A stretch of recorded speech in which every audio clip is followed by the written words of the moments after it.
Cialis, anyone? I actually have no idea what to expect. Let's just give it a shot. NANI?!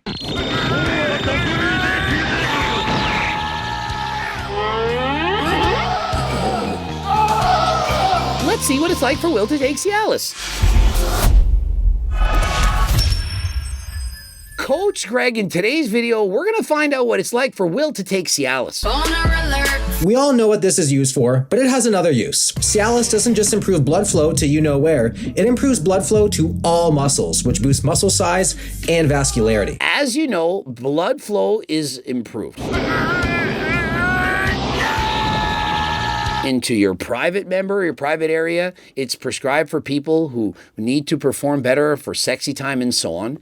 And it has a very long half-life. Oftentimes you can feel its effects for perhaps 36 hours. In comparison, Viagra, a much shorter half-life, it's going to be very effective for a smaller window of time, perhaps for several hours.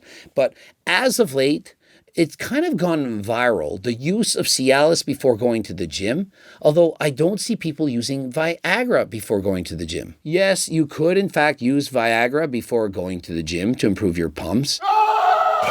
But overall, there seems to be a better safety profile for tadalafil, which is known as Cialis, when going to the gym. Now, typical dose for most people is going to be somewhere between 5 and 10 milligrams to be effective for pre-workouts and so on. But Will, he doesn't use the minimum of anything. He's going all in. He's going for the max dose, 20 milligrams. And so one of the key benefits of Cialis is its ability to promote vasodilation. This is when the veins can expand and get bigger. And so clearly when they get bigger, you're going to see more blood flow. You're going to get that vascular look because the veins have actually gone bigger. And so here's what you need to know. By taking Cialis, it offers improved nutrient delivery to the muscles and enhances recovery post-workout. But is it natty? Well, as of right now, it's not banned by WADA.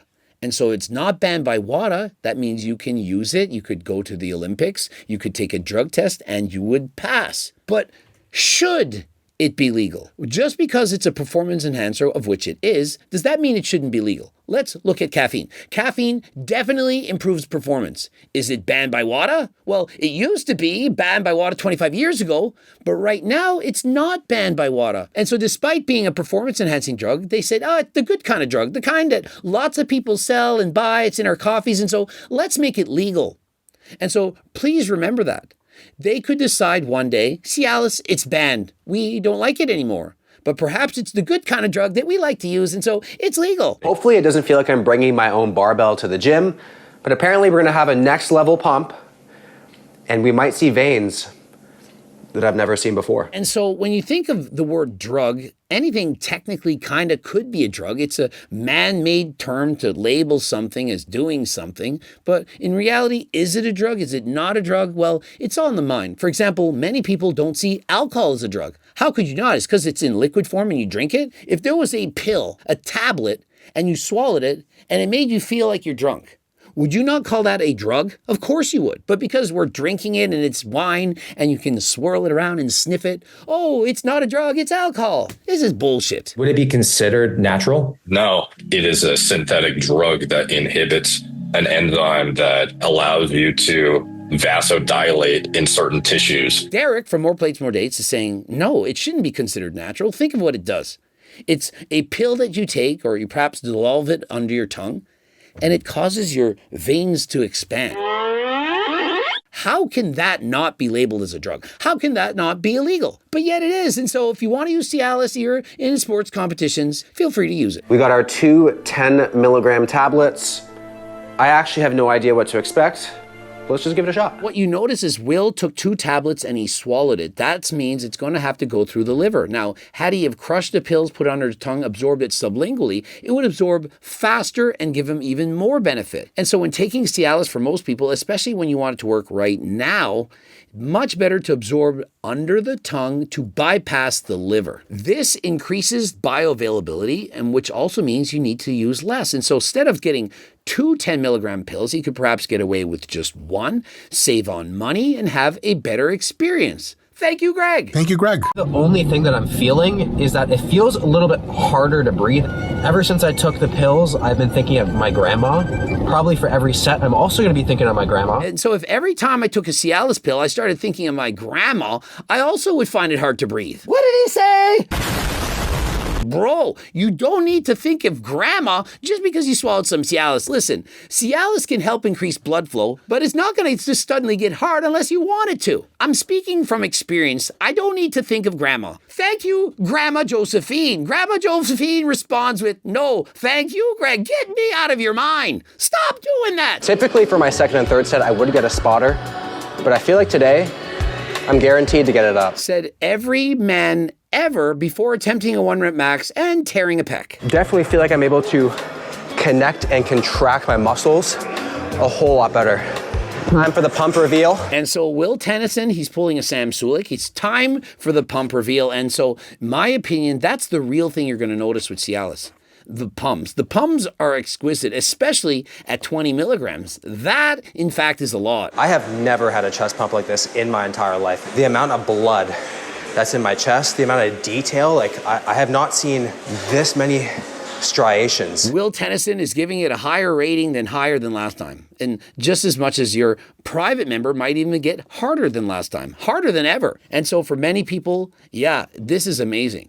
But we got to talk about the negative. With anything that's amazing, there's oftentimes a negative. I just feel really in the zone. And I think it's because I feel like I look really sick and I'm looking in the mirror and I'm like, damn, and it's just motivating me to push. I think it's because Will realizes the next thing he's going to be trying is Turk Max. This is probably the one I'm most excited. He's imagining it. He's thinking about it. He's like, I can't wait to try Turk Max. And so it's the pre-placebo effect, if you will.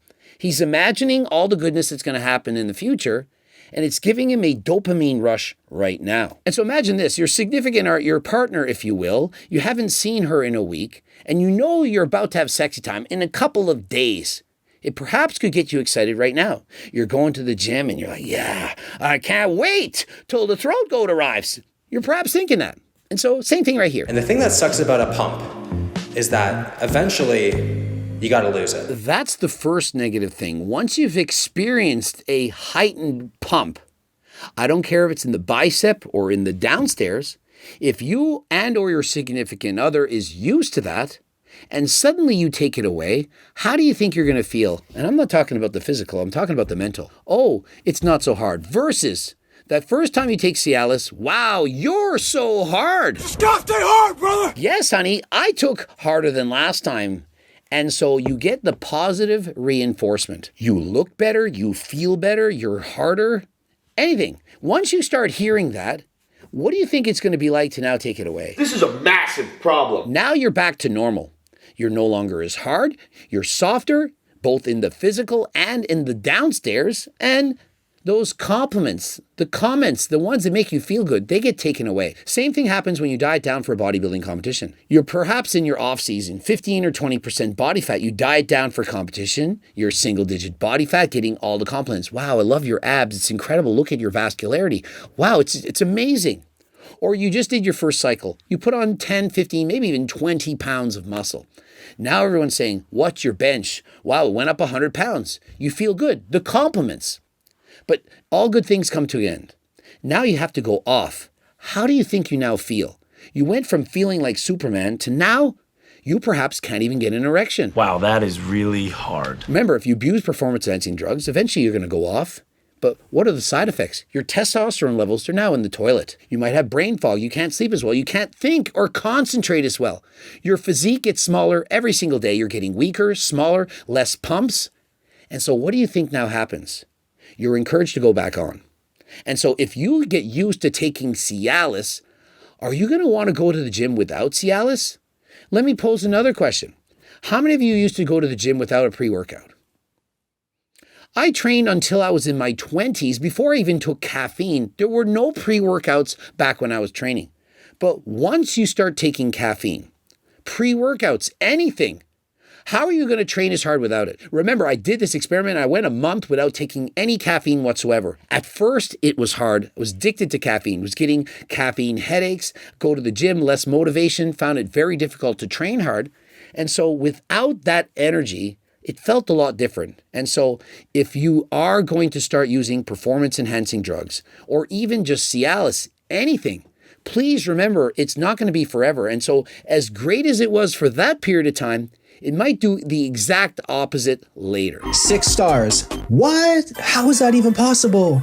It is. And so the Cialis, 6 out of 5 stars. But remember, I cautioned you, there are negative side effects. And so one of the problems with Cialis is it can lower your blood pressure. Now, it may not be that bad on its own, but if you combine it with something that has nitrates, like a pump product with nitrates, that combined with Cialis, it can lower your blood pressure enough and you perhaps could faint. And the reason for that?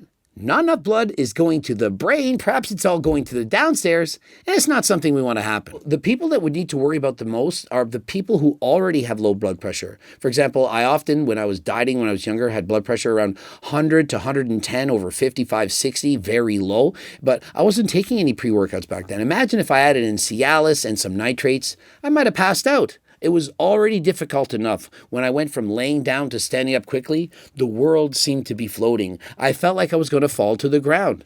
Imagine adding Cialis in that state. And so the third problem is you might get an erection that has to be drained. Surgically drained. Surgically. If you go and sustain an erection for 4 or 5 hours, it's been a long time. Down, boy. I haven't had these problems in the past. Personally, I'm lucky, or perhaps I'm unlucky. I perhaps challenged the throat goat to down, baby boy, down, boy. But hey, I'm telling you what may in fact happen. Surgically drained erections, it doesn't sound like my place to be. And so the fourth problem, perhaps I'll have to ask Mepstagram about this one. What can we do about this? It's ischemic optic neuropathy. When you take tadalafil, known as Cialis, it can decrease blood flow to the brain. We talked about this. And so if you're predisposed to this, you take the Cialis, especially in higher doses, you could potentially go blind, or it could negatively affect your vision. Don't mess with it. And some more common side effects that I've seen many of my friends complain about: headaches, nausea, back pain. These are common. Many people complain of this. I haven't had these problems, but of course, I'm not abusing these doses either. And so based on the safety profile, there are dangers, especially in higher doses. I do feel that Will overdid it with 20 milligrams. I would say 5 or 10 would have been plenty. I would have said 5 or 10 is plenty. It would have been sufficient. And so depending on the person, some people will have horrible side effects while others will not. Remember, out of 100 people, maybe it's just one. Are you that one? I don't know.